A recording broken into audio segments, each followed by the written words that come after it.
Ezinyangeni ezintathu ezidlule, umcubunguli mabhuku omkhulu ongasekho uKimi Makwethu washaqisa abaningi ngenkathi edalula ukuthi i-UIF yachitha izigidi zamarandi ikhokhela abantu abangafanele imali ye-charities kubandakanya izingane, izaguga, iziboshwa kanye nabantu abangasekho emhlabeni. Manje lelo phenyo selithole obunye ubufakazi bokungaphathwa ngendlela efanele kwezimali iminyango ehlukene kaHulumeni.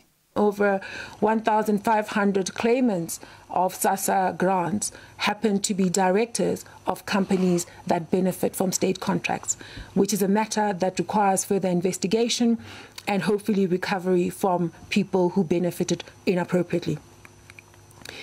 The beneficiaries that we have identified as having benefited inappropriately are just over 67,000. Uphenyo lithole nezigameko eziningi zokungalandelwa kwemgomo elawula ukuthengwa kwezinsiza zokuzivikela kwigciwane i-PPE.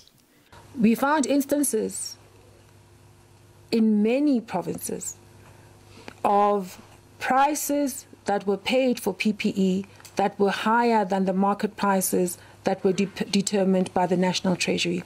And in that summary on page 90, you'll be able to see which provinces that applied to.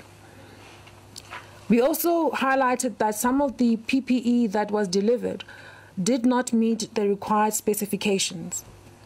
We also found that in some provinces, payments were made to suppliers, even though they did not submit or did not deliver PPE at the right quality, and they either under-delivered or delivered late, and yet they were paid.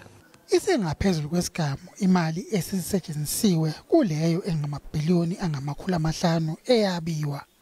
Kulendele ukuthi kuvele obunye ubufakazi obushaqisayo uma umcubunguli mabhuku omkhulu ethula umbiko wophenyo lokusetshenziswa kwezimali ngomasipala ngonyaka ozayo.